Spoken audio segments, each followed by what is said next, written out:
Go. Well, good evening from London and welcome to another Zoom event with Harif. And Harif, for those who don't know us, is the UK Association of Jews from the Middle East and North Africa. My name is Lynn Julius, and I'm ably assisted on the technical side by Lawrence.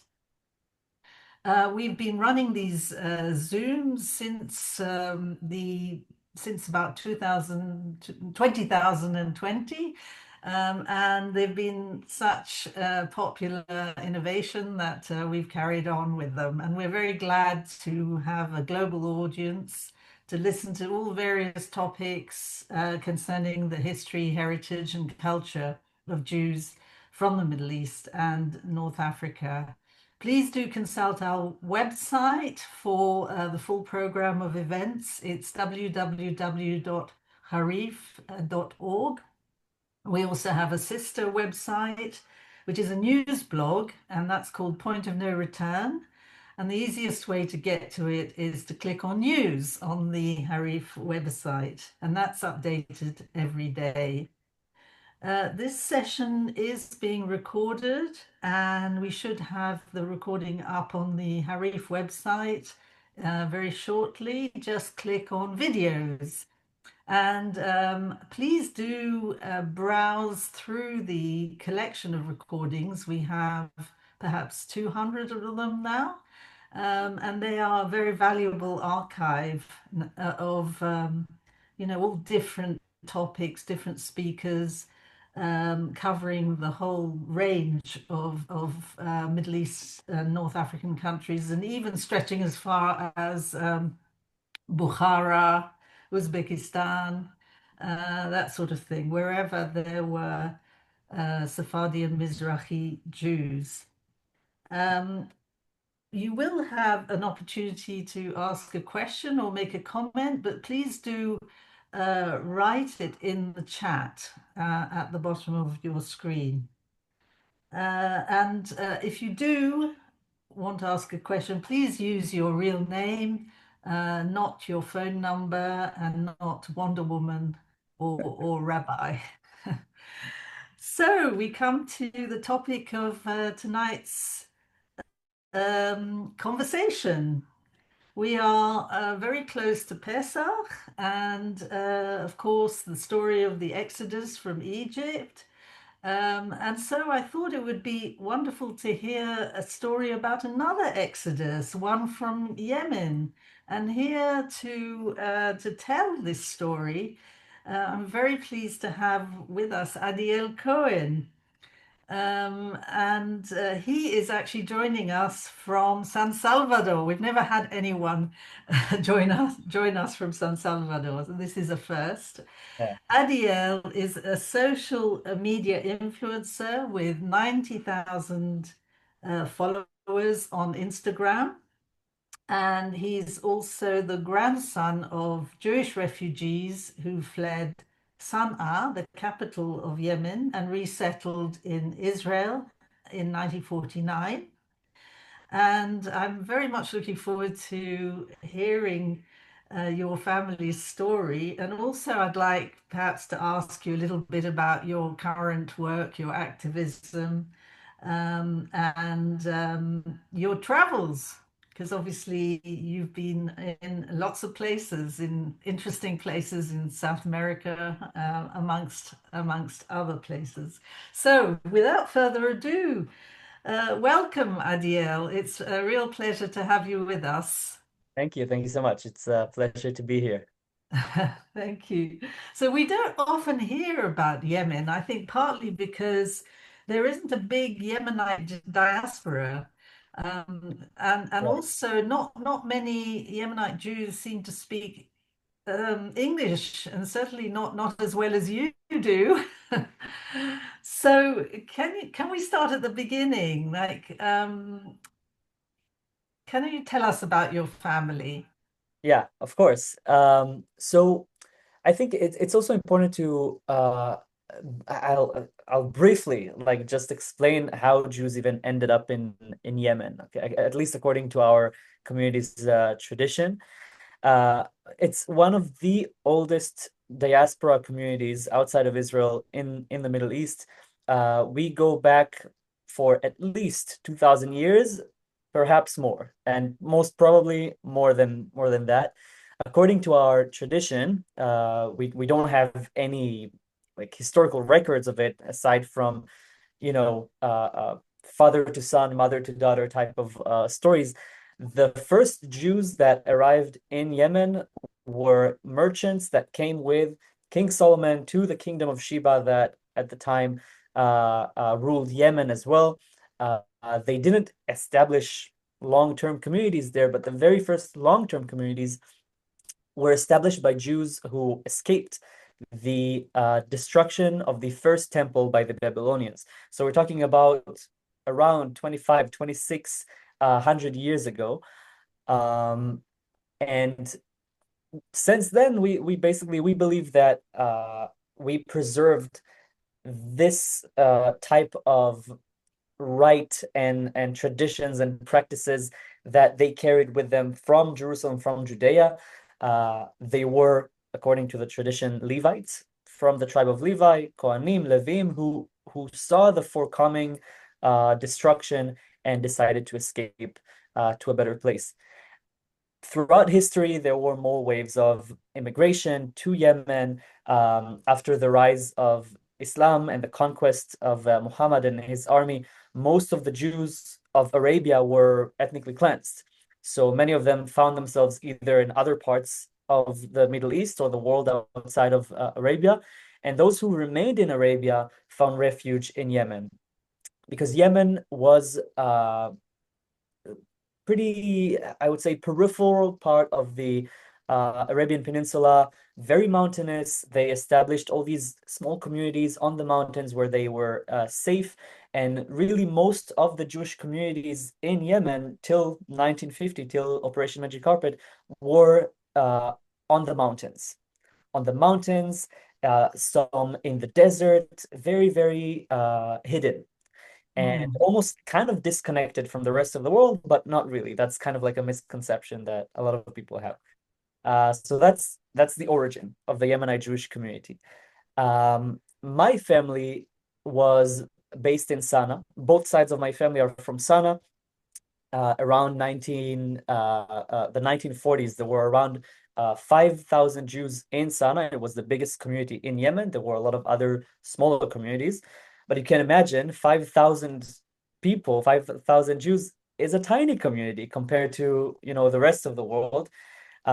So it was basically like a family. Everyone knew everyone.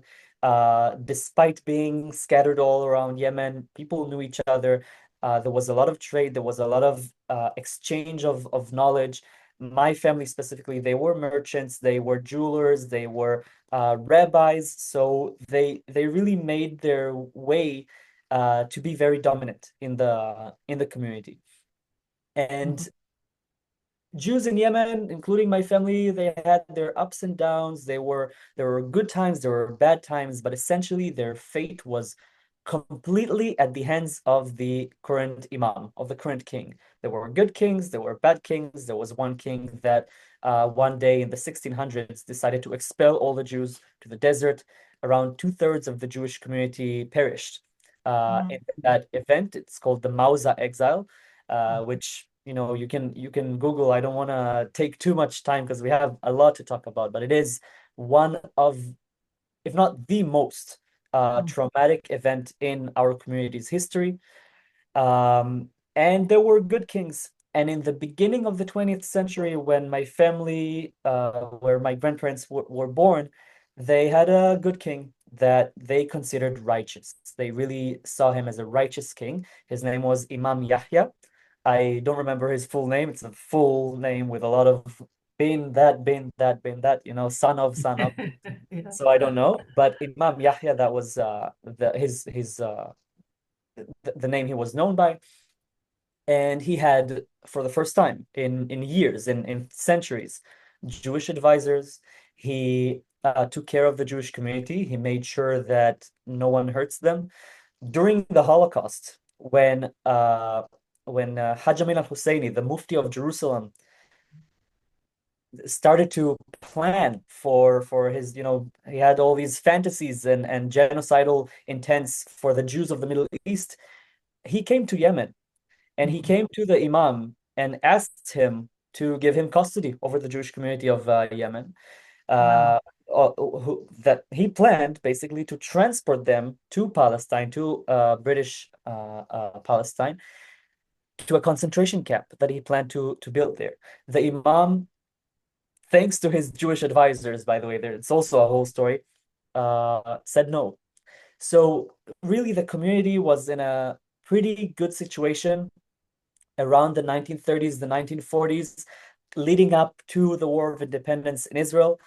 But during these years, things deteriorated slowly and slowly and very gradually. Things got worse and worse. Mhm. That's basically, up until Operation Magic Carpet. If you want to, yeah, I'll let you navigate Yeah. No, the no, topic. that's fascinating. So Yeah, he really was a righteous Gentile, he Imam was. Yahya. Yeah, So can you tell us what happened to your grandfather? Because I believe a blood libel was spread in right. Sana'a. Yeah. Can you describe what happened then? So things really got worse around like the 1940s. A lot of people think that, what happened in Europe, all the Nazi propaganda that was circulating around the Western world at the time didn't have any influence over the Middle East. But it's completely wrong because there was a lot of effort by the Nazi Party to um, send all this propaganda and ideas to the Arab world through Hajj Amin al-Husseini, who, by the way, also ran a radio channel that broadcasted from Berlin in Arabic, pure Nazi propaganda in Arabic to the Arab world. We can see the trends that took place at the time in Iraq, in Palestine, in Egypt, in really all over the Mm, Arab world. And Yemen, of course, was also part of it. In addition to that, to the Nazi propaganda, there was a lot of, um, I would say, political turmoil in Yemen itself between the king and the opposition.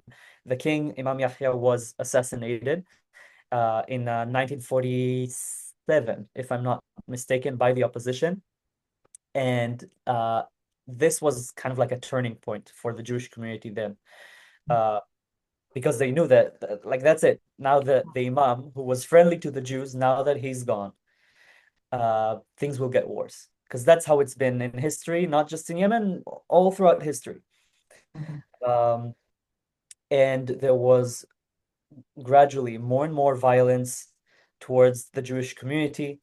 A lot of the things that we hear from Europe, Jews are, they're greedy, they handle with money, they're rich, or they're like inferior. The anti-Semitism yeah. has this weird way of looking at us in two different lenses. Mm, Um, it also happened in Yemen. mm, I would say the radical Islamist elite saw us as inferior. mm. The poor people in Yemen saw us as, those that are in charge of their misfortune. Yeah. Um, Yeah. and and really it became worse until around Hanukkah of that same year after the assassination. There was a blood label that was spread around Sana'a. Basically, what happened, two Muslim men kidnapped an Arab little girl from a rival family.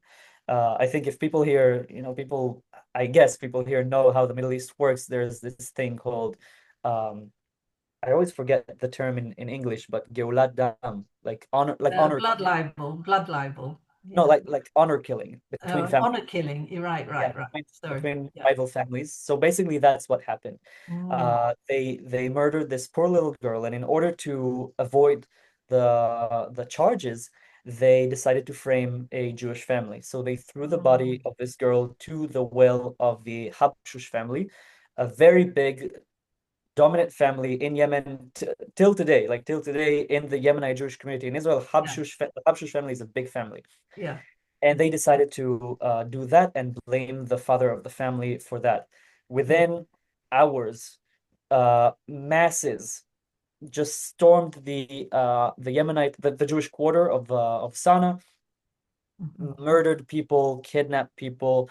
Uh, it is known in our collective memory as Shabbat al-Dama, Shabbat of the Oh, Tears, Shabbat the tears. Hadma'ot.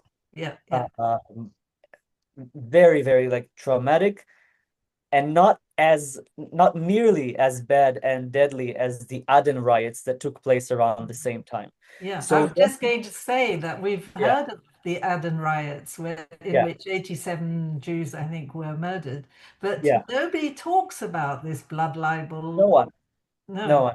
Yeah, it's for some reason Sana'a remained, despite it being the biggest Jewish community in Yemen, it kind of remained very hidden. mm, Um, all the stories, most of the stuff that I know of the history of the community came from my family or, distant family that shared their information and shared what they experienced or what they heard from their parents. right. I Yeah, don't know why it didn't make it to, academic research, yeah, and for some reason it stays hidden. That's why for me it's so important to be out there and, yeah, and share this yeah, story. So really after that pogrom in Sana, that was the real turning point for the Jewish community there. And it led to a mass exodus of a lot of Jewish families, including my family. They walked for weeks through the mhm. desert They because actually walked. I mean, they all yes, walked. Yeah, yeah, yeah, they yeah. all walked It's from unbelievable. Yeah, yeah, from Sana'a and from other parts of Yemen to Aden, because Aden at the time was a British protectorate. yeah, And from there, they knew that it would be easier to get back to the land of Israel. Um, Despite, imagine they have to walk to the opposite way. My grandma told me that it was for her it's like you're going against your intuition, against your instinct. And instead of going north towards Israel, you go south and you just hope for the best. yeah, And yeah, yeah, yeah. and really what they experienced during that exodus was, not just the climate of the desert, but also bandits on the Mhm, way. mhm. There were a lot of like gangs on the like road gangs type of people Yeah, that were hurting Jews at the time. Of course, from not just bad motives, but anti-Semitic motives. Like they saw Jews as targets, um, and diseases, and obviously walking through the desert, old people, sick people. mm. Uh, Just when died. they got Yeah, to yeah. yeah, when they got to Aden, a lot of them didn't even make it. No, Uh, no. Do we know yeah, how many Jews might have died on en route to Aden? not sure. I'm not sure. Mm. This information may be somewhere. I Yeah, don't yeah. know. All right. Yeah. So your grandmother was 12, wasn't she, when she left It was even younger, Sana'a to make that trek, or even around younger? 8, 9. Yeah. Right. And she has quite a story to tell, hasn't she? Yeah. So personally, to my family, there's also this crazy story of survival. I always tell it when it's the main thing I tell, the main story I tell when I visit campuses around the US and the UK recently. Um, so during their walk through the desert, for some reason, we don't really know why, my grandma, her older sister, and their baby brother, who were all on a donkey together, they kind of split from the rest of the group, Mm, um, and they got lost on the way. They found themselves on this narrow cliffside path, um, walking through the desert alone. And my grandma, who was very, very young, very, naive, and she got really scared. And she asked her older sister, Sivia, she was the eldest sister. So she was kind of like the second motherly figure for the kids. right. Uh, she was very mature for her age. She was only around 12, 13, maybe, Yeah. um, but very mature. And my grandma asked her, like, what are we gonna do? We're stuck in the middle of the desert. We lost the family. And Sivia was trying to, calm her down. She said, don't worry, we have to continue walking. At the end of this trail, we will find the family. So they continued walking through the desert for a few hours, and out of nowhere, all of a sudden, from the bushes, there was a group of bandits, road bandits, that jumped with a sword or a knife type thing. It's customary in Yemen for Yeah, Muslims to wear a knife called jambia, right. Like a uh, dagger, a a dagger. dagger. Yeah, Yeah, it's like a yeah. dagger. Um, and they threaten them. They tell them, "Give us all your stuff." They wanted to steal everything, including the donkey, all the supplies. Imagine two little girls, Yeah. one baby in the middle of the desert, and my grandma, she was holding her baby brother, Ratson, his name, and she started running. And when she ran, she tripped over a rock and started rolling down the hill, rolling down the cliff till she landed just a few meters down with her baby brother in her hands, which is absolutely Really. insane. Yeah. In the meantime, Tsivia, her older sister, tried to fight the bandits. That's how, like, I, Mm. I don't have another word, like badass she Yeah. was. She was a very, very tough kid, They're really. very tough, very Yeah. tough. Yeah, And forced to even, grow up. yeah, even In, when yeah, the way I knew her, by yeah. the time I was born, she was already pretty old. She was always like, she has such a tough presence, she's a strong, strong woman. Mm. Um, and she started fighting the bandits. At some point, he knocked her down to the ground, and she started begging for her life because she knew what happens to a Jewish girl Mm. that might get kidnapped, because at the time it was also very common for Jewish Yeah. girls to get kidnapped Mm-mm. by all these criminals. Um, and she said, "Take whatever you want. Take the donkey. Take our supplies. Take everything. Just don't take me." And at Mm. that moment, he looked at her. He said, "Yehudia Wische, you dirty Jew." He Ah. spit on her, and he ran away with all the stuff. And she was left there, and within seconds, she realized what happened to her sister. She immediately started looking for them, looking down the cliff. And when she saw them, she tried to reach a hand out to help them climb, but she also fell. And they found themselves stranded on this cliffside in the middle of the desert. It started getting dark, and they did the only thing they could do, which is pray.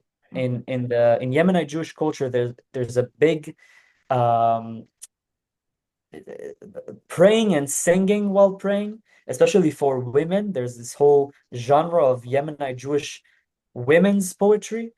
It is very focused on praying and, pushing through the suffering. Suffering is a big motive in this genre, because it was tough. It was tough life for Jewish women in Yemen, not Mm. just because it's Yemen, but also within the Jewish community. Jewish women were very, separated from Yeah, the men.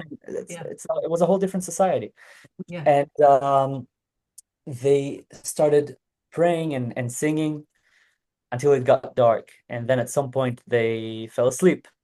When Sylvia told me this story, it was Sylvia that told me this story after my grandmother passed away.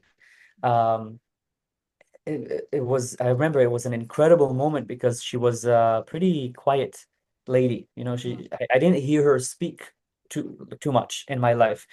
And then after my grandmother died at the Shiva, she Yeah. opened her He mouth and opened up. Yeah. this story, and Mm.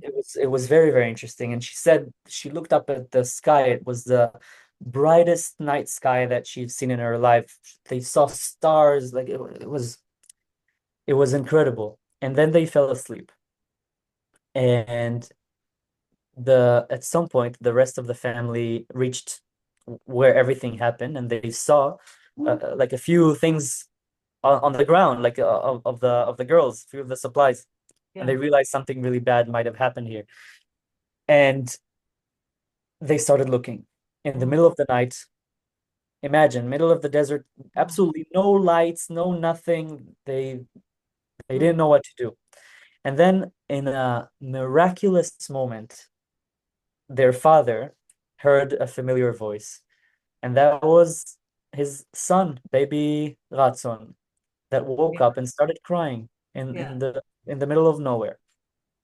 Thanks to that moment, uh, they found them. They took a bunch of stuff, they tied it all together like a bunch of clothing, and rappelled them up. By the Mhm, time the sun rose, it was already they were already up back safe with their family. And yeah. that's such an incredible story. And nowadays, by the way, Ratson, he is the chief rabbi of Kiryat Ono.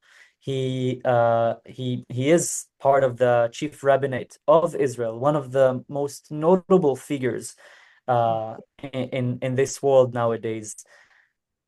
Such an inspiring story. He came to Israel, he studied in yeshiva, he went to the army, he was a combat soldier, he fought wars, and like all of this crazy life of Mhm, so many achievements, like yeah, physical and spiritual achievements for our people. It was thanks to that moment that he cried. yeah. Um, it's Um, really one of the most amazing stories in our families, in our yeah. family. And it would make a fantastic film, actually, wouldn't it? Yeah, Its whole journey through the desert and the bandits, and it's sort of unbelievable, really, isn't it? Everything that happened, and how lucky that they were reunited with yeah, their parents. yeah. Yeah. And did they tell you anything about what happened next, about their stay in the camp in Aden? Yeah, so they got to the camp in Aden, Camp Hashid. All the Mhm. Yemenite Jews passed through Camp Hashid. It became a meme for for the community. Every time you see like a lot of Yemenite Jews like together, you see, oh, it looks like Camp Hashid here. You know, it became a thing. Uh, Went down in history as yeah. yeah. Um, and my grandma didn't tell me too much about the time at the camp in the camp. She said it was pretty tough. There was, diseases. People died in the camp. It was very crowded. They stayed in a tent, just one single tent, the entire family.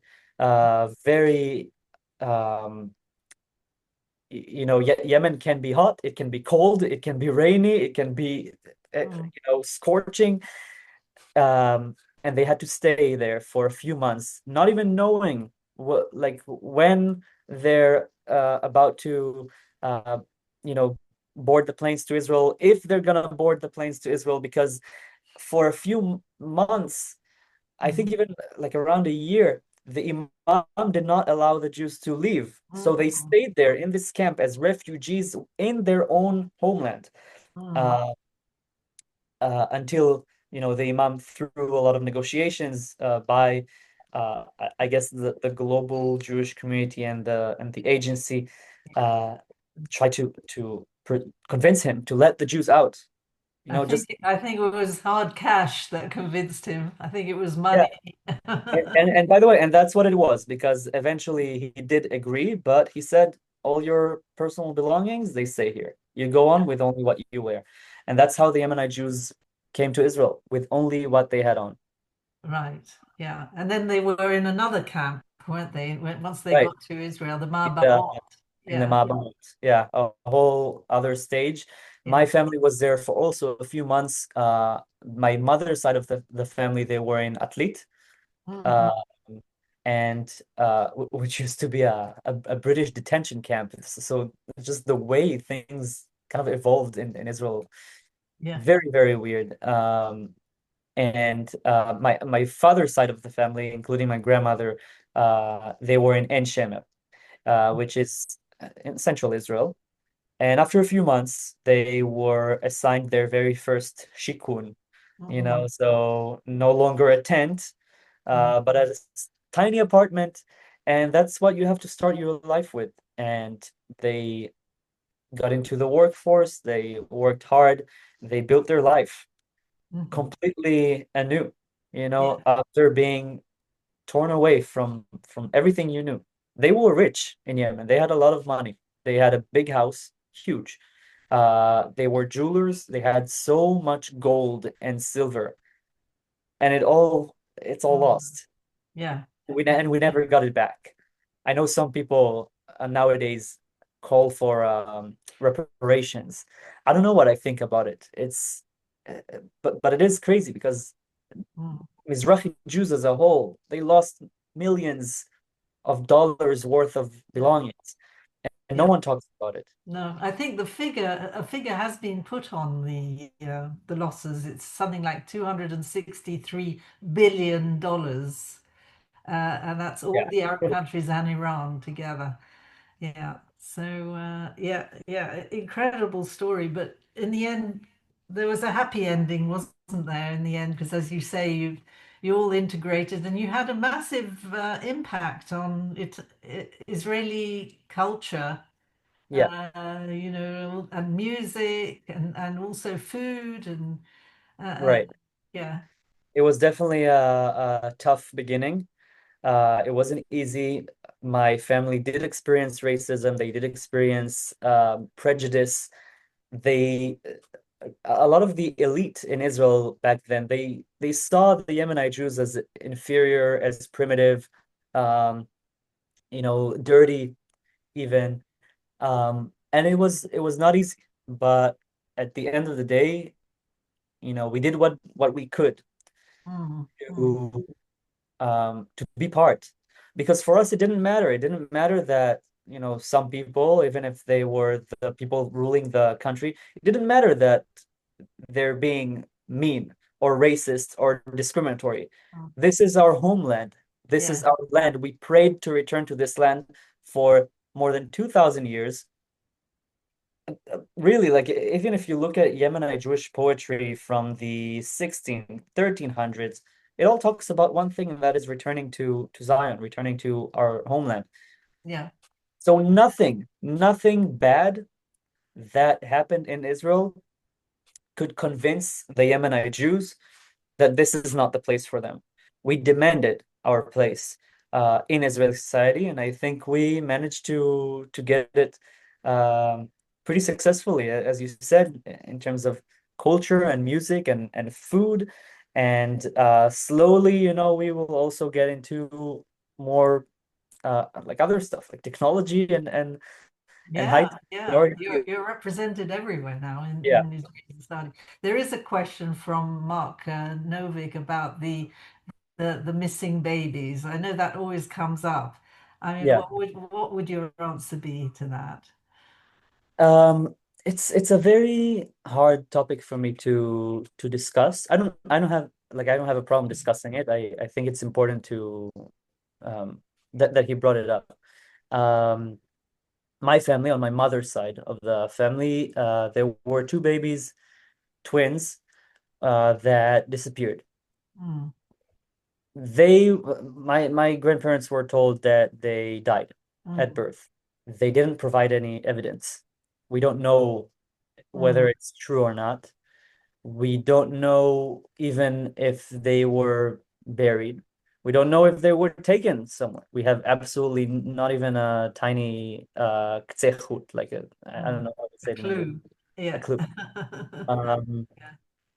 and and for years, my other grandmother, did not speak about it. It was very, very traumatic to her. She lost two sons after they were just born, Mm, and only my cousins, only the grandchildren started bringing it up. And they mm, went to all the protests and they demanded justice and they demanded truth. mm, And at some point, whoever, whatever authority was in charge of gathering all the data, all the names, all the kids that disappeared, we're talking about thousands, around 4,000 kids. mm, Uh, the two unnamed twins were added to that list. mm, But aside from that, mm, we don't know. We don't know anything.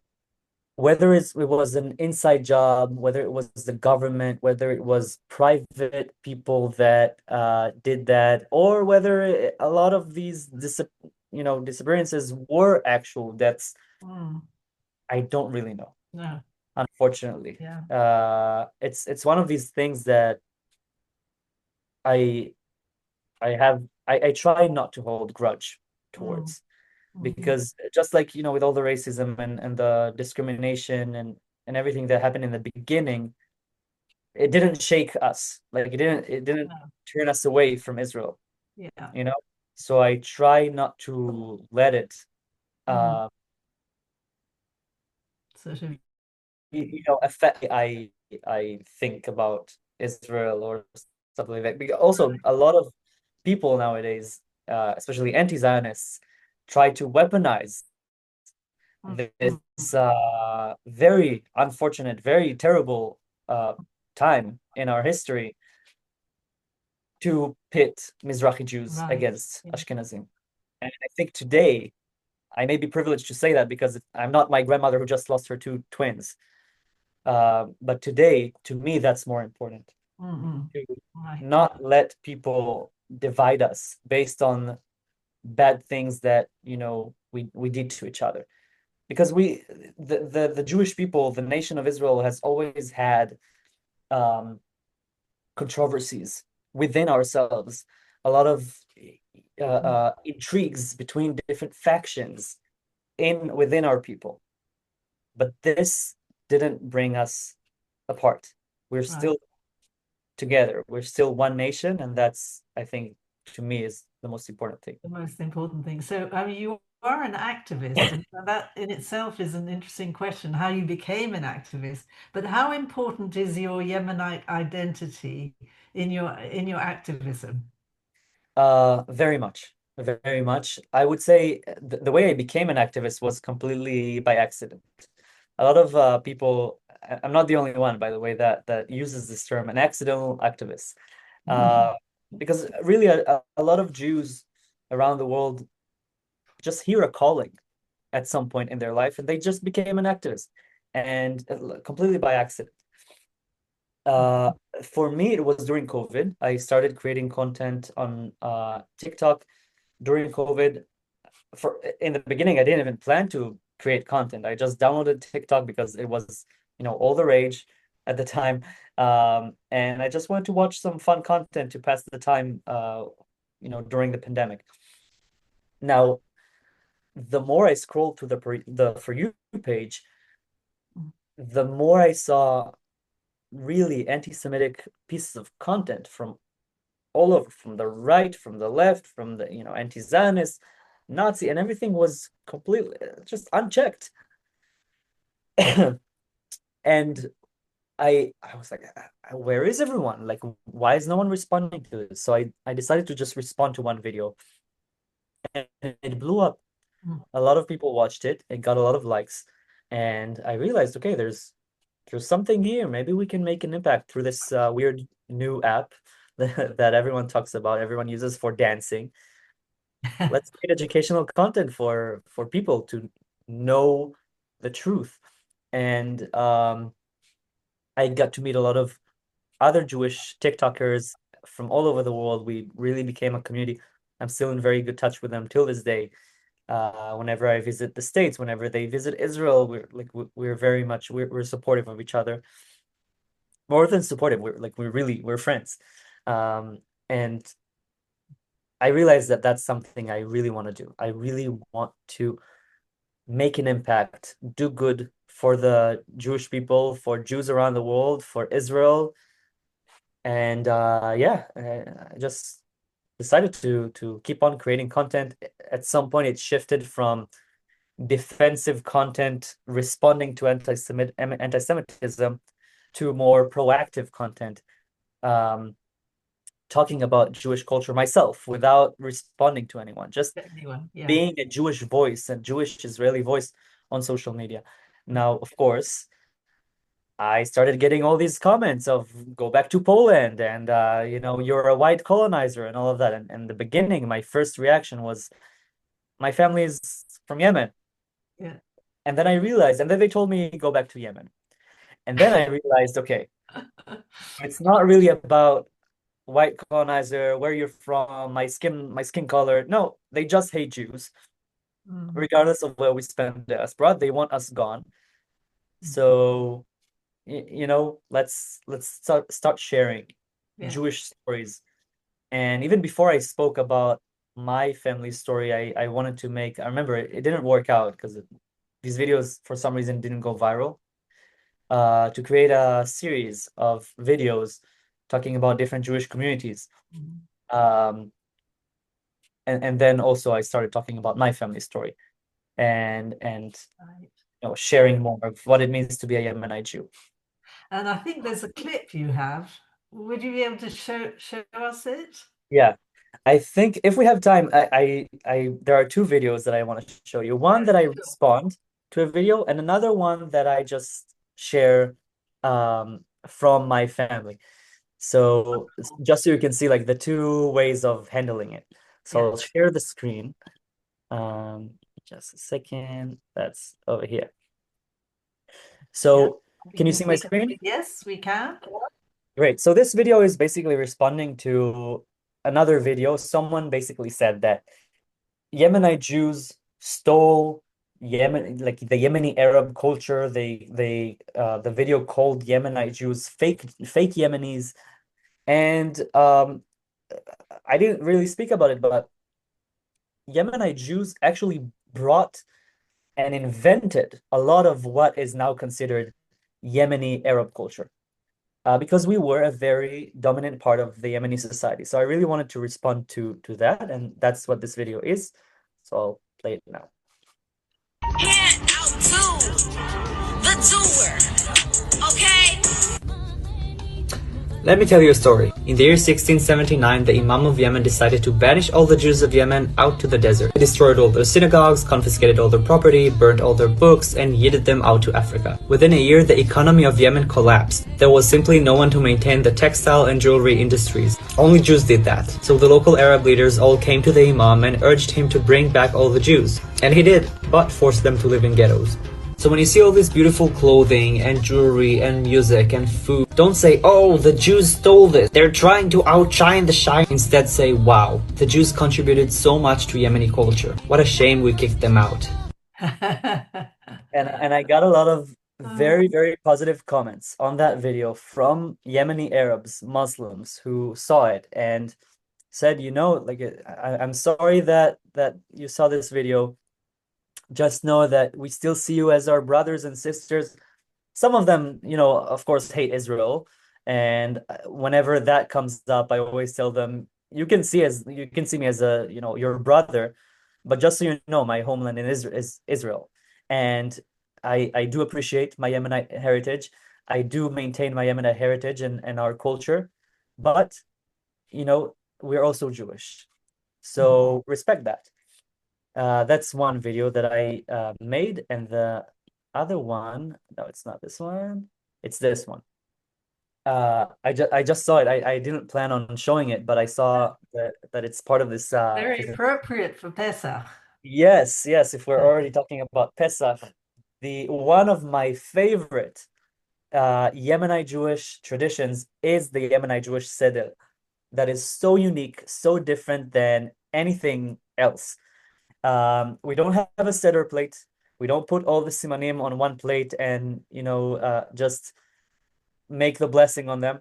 We actually make the entire table a Seder plate. We put all the simanim on the table. It looks beautiful. It's like a beautiful decoration. It looks like a whole garden, and then we just eat from the table. Of course, we also have our own plates for later on, for when the real food comes. But the way it looks is so beautiful, and I grew up like this every year. Every year, that's the way our seder looks. Um, and also, this video was filmed in my grandma's home. Um, Maybe I think it was a year before maybe 2 years before she passed away. And it is one of my sweetest memories of her. Um, after she passed away, I was kept thinking, I can't believe I didn't ask her more questions and take more pictures together and all of that. And this video remains as a I guess a testimony for how much light there was in her house. And yeah, so I'll show it. Okay, we're preparing for the seder now. We have 4 generations here. My Safta, Ima, my sister, and my little niece. Shalom, Yaeli. Preparing the table now. We don't have a seder plate, but we put all the simanim right on the table. Look how beautiful this is. And it's gonna look even more beautiful.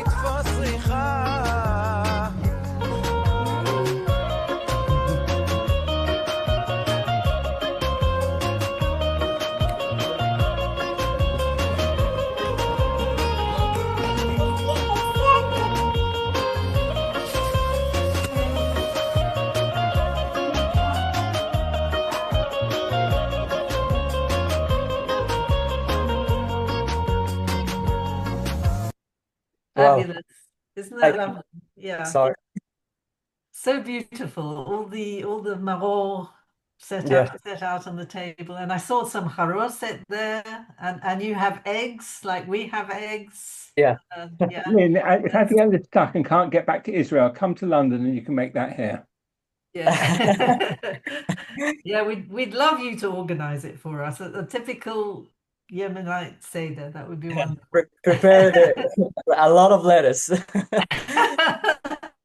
I can for that. So your activism has taken you around the world, basically. Can you tell us, maybe some of the highlights of your trips and maybe some of the challenges you faced? Yes. So on this trip has been a dream of mine since I was a kid, since before I was an activist. Going to South America, it's always been like a big dream for me. Besides having a lot of passion for Jewish culture and different Jewish communities, I have just passion for people and different cultures in general. When I finished the army service back in 2019, the next day I was already on a flight to India. I spent a few months in East Asia, and then I came back to Israel. I started working and saving money for my South America trip. Then COVID hit. And when COVID hit, that's when I started, my activism. And I said, okay, no traveling now, but let's, get into the activism part. And I started school. I started university. I studied political science and Middle East history in Tel Aviv University.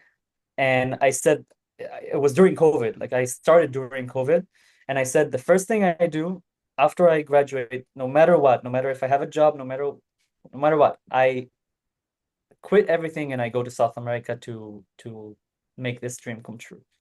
And even throughout university, I found myself traveling.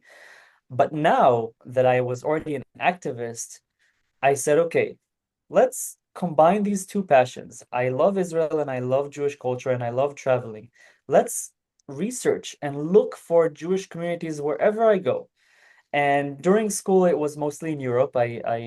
Every semester I flew to Europe. I went to Spain, to Andalusia, to look for the Sephardi, the real original Sephardi history, and it was amazing. I went to Finland, where the community there is a little bit more new. It's a little bit before for the First World War.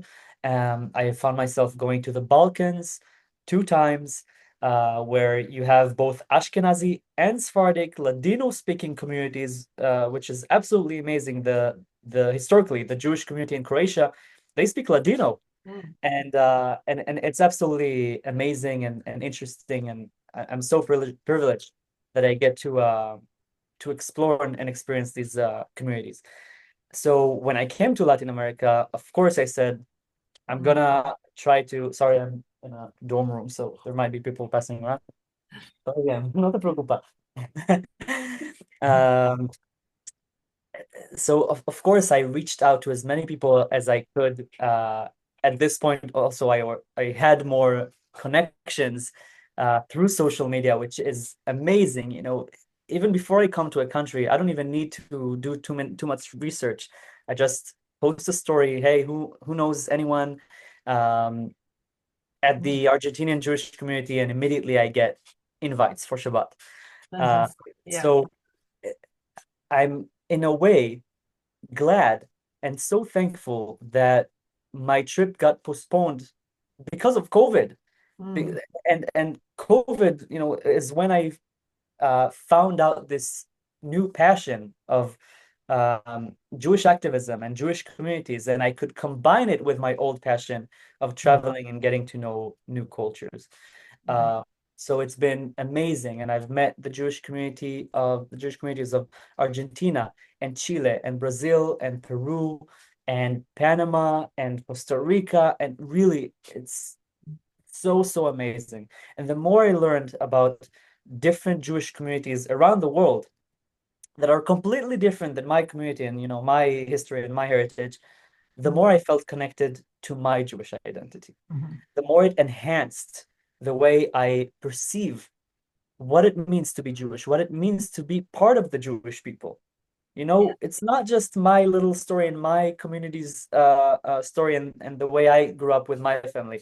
It is the basis of my experience, but there's more to it. More And the to more it. I find out, the more I feel prouder to be part of this nation. Yeah. So it's kind of enriched your identity to find out Definitely, all about these other communities. definitely. So can Yes. you tell me a bit about maybe the more unpleasant side of your work? I know you've been on various campuses. Can you tell us what happened, say, Yeah. when you, yeah, I'll leave it. So, it's nowadays it's really not just campuses, it's all over. It's on social media, it's on the streets, it's of course campuses are a big front that we have to face. um I'm trying to think, you know what, just in the context of my trip when I was in Chile. Chile is a beautiful country with amazing nature, amazing cultures, but unfortunately a huge anti-Semitism problem. They have the biggest community of Palestinians uh, Mm, in in the diaspora. It's like the biggest diaspora community of Palestinians. Most of them are Christians. Most of them fled Ottoman Palestine. They mm, fled Muslim persecution, and they didn't used to be anti-Semitic. They were actually very good friends with the Jewish community in Chile until the PLO was formed. And when the PLO was formed and Arafat started going all around the world with his mission, they adopted a new identity. They didn't even call themselves Palestinians. They called themselves the Turks, the Ottomans, Arabs, all sorts of names, but not Palestinians. And then I guess Arafat saw a potential there, and since he started inserting all these ideas into this community, things got worse and worse between the Jewish community of Chile and the Palestinian community. Uh, of course, it doesn't help that their government was run by someone who's not really aligned with the West, and definitely not with Israel. His name was Boric. Now he was voted out, and instead they got a more, I would say, pro-West president. Definitely not the best. He's also very problematic, but we'll see where it goes. yeah. The elections just took place there. Um, and there is a lot of anti-Semitism there, unfortunately. I think also the influx of Nazis after World War II into that region, Mm. Patagonia, Argentina, and Chile, also Had an effect. Yeah. it had an effect. Right. And the things I heard from Chileans are just crazy. For all the way from why are Israelis stealing water from Chile? Why are Israelis From burning? Chile. Yeah, why are Amazing. Israelis coming here to burn forests? The Jews are bad people. Someone told to my face, "Oh, but from in Chile we know that the Jews are bad people," so casually. Yeah. And I looked at him and I was like, you know that I'm Jewish, right? I'm usually I wear a Star of David. And I showed him that you know that I'm Jewish, right? And he completely freaked out. He was like, "Ah, yeah, you guys are bad people." Unfortunately, of course, in Chile itself, I met a lot of amazing Chileans that work with Israeli tourists. They speak a little bit of Hebrew, they love us, but it does have, as a whole, as a society, it does have a lot of anti-Semitism compared to other countries in Latin America.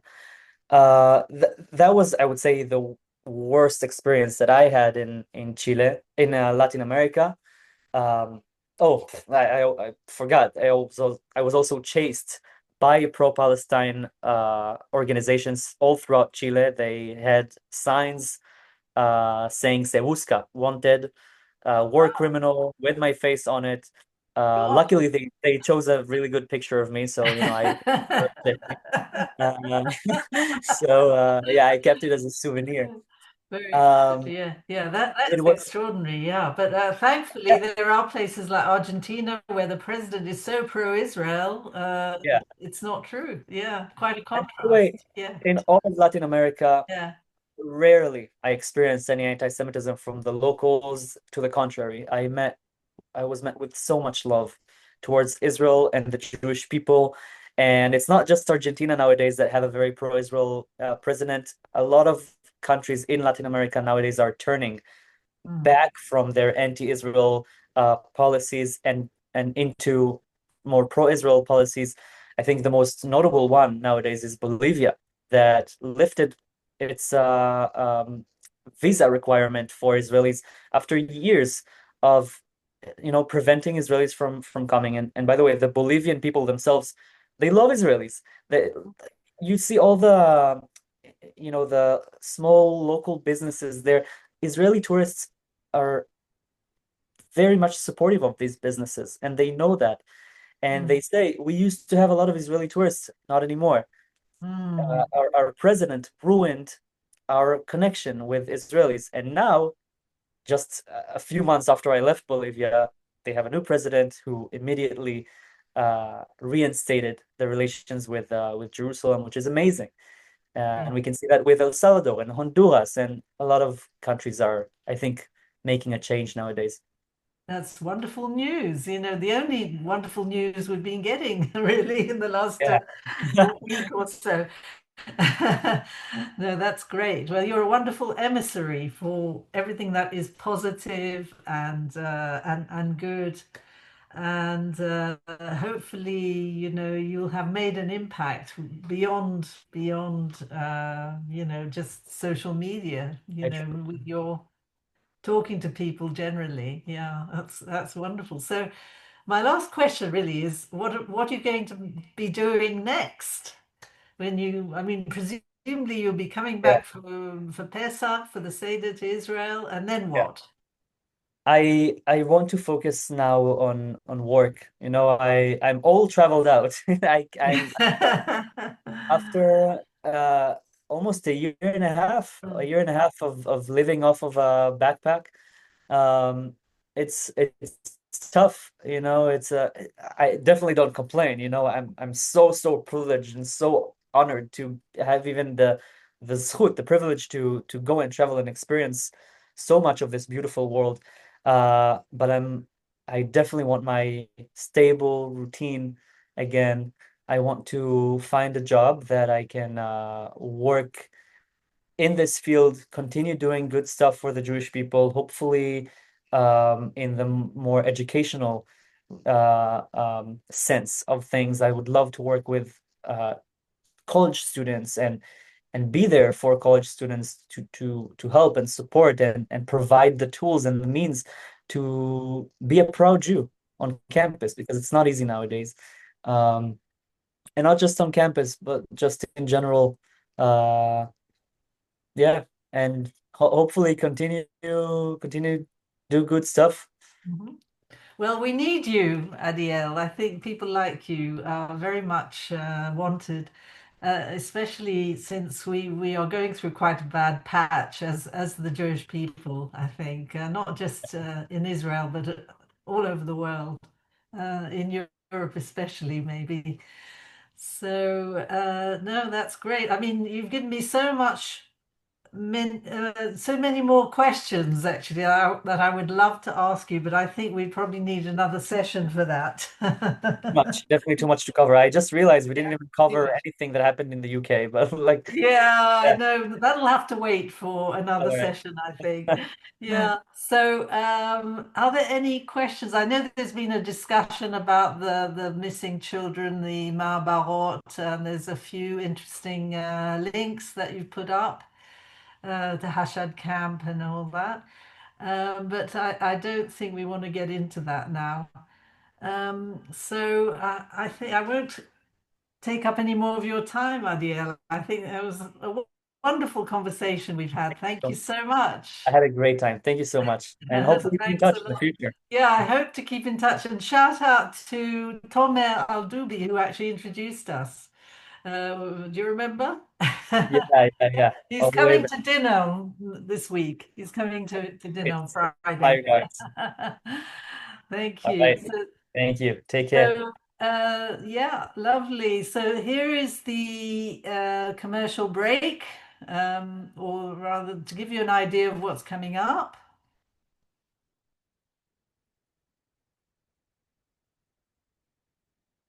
Lawrence. We have quite a full program, but this is actually the last Zoom we're doing before Pesach. So I would refer you to our website to know what's coming up. And that, of course, was tonight. And this is an in-person event with Linda Dango preparing the most wonderful supper for us on the 24th of March. Turkish Jews in the spotlight in April. And this is going to be an interesting discussion about the Arab Empire. It's actually a new book that's come out by a very interesting person. I can't wait to interview him. Going back to that one, yes, this is actually about a Bukharan Jew. And again, very interesting story. Then we must commemorate the 85th anniversary of the Farhud, the terrible massacre of Jews in Iraq. And I hope that people who have testimonies, who have memories of that terrible period, will actually contribute them online. That's an online, sorry, this is an in-person lecture. You're going so fast, Lawrence, I can't keep up. Okay, so this is in London, a lecture I shall be giving on the Sassoons. And I'm really looking forward to this discussion with Jonathan Spire. We're going to be discussing minorities in the Middle East. Is there a future for them? And that's going to be in June. So since our speaker has actually disappeared, I think there won't be an opportunity to ask him questions off the record. But I just want to thank you all for coming and for being such a good audience. Very quiet, I must say. Okay, so Lawrence, what